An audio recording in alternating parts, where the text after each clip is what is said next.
A bit of background information before I do the mod tutorial. I was messing around with the Beef Wellington mod, and I wanted to get some weapons that had proportions fitting the giant. And that had varying success. Some moments good, other moments a little odd.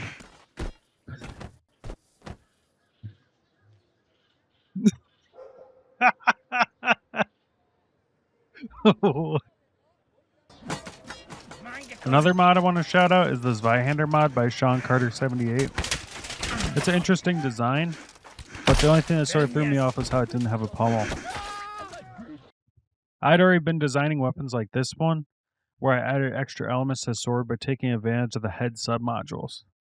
And it's because the grip largely determines where the other modules are going to be located, but the assets themselves have specific orientations, so you can make some pretty interesting results with that. With this weapon, I put the blade on the guard slot and grouped together some components under the head modules because they roughly sit on top of the handle. You do have to be strategic with the assets you group together, though, because you can only scale the head modules as a single unit, so there's still some limitations. With how I structured my weapons, I was able to design Zweihanders, which not only had a pommel, but could even have a ring guard as well, and I was pretty happy with that.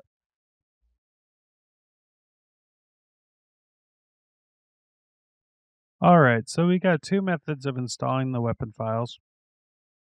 The first method overwrites your game progress and just uses my entire save file I created. The second method manually adds the weapons to your save file. And that way you can keep your character progress and any of the equipment you may have made. Either way, both begin with creating a backup of your game progress file. I'll put a location for where this is typically located on screen. So inside of your save games, you'll find a folder called Game Progress.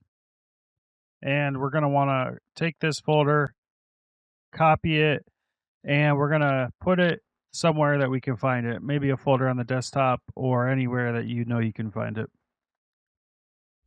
And now you've got a backup. So after that, once you've extracted Paladin's arsenal, inside will be another game progress folder. We'll copy that one, paste, and it's going to ask if we want to replace it. Hit enter, and there you go. Now when you load up, you're going to have the game progress I made. Alright, so for method 2, we're going to use OVRDTH's Armory in order to import the weapons to your save file. Make sure you follow the directions about the dependency he mentions, as you won't be able to get it to work otherwise.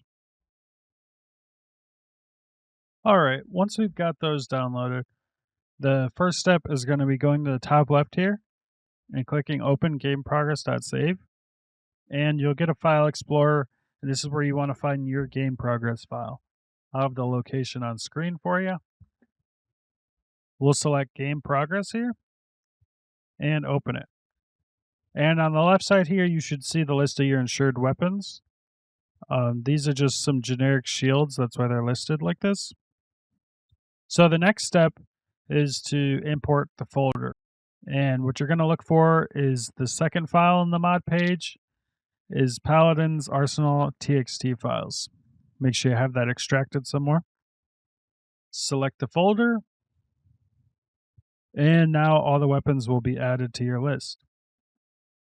From here to save, top right, save to .save.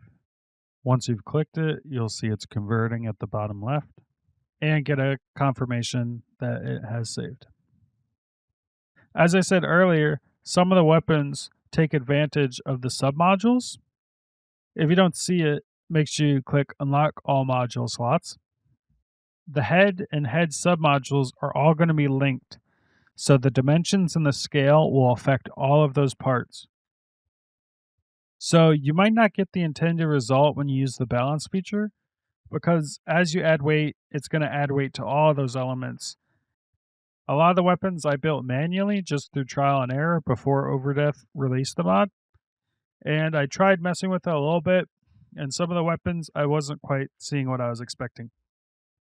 Another thing to keep in mind with the slider is that some of the weapons actually needed values greater than what the slider allows for.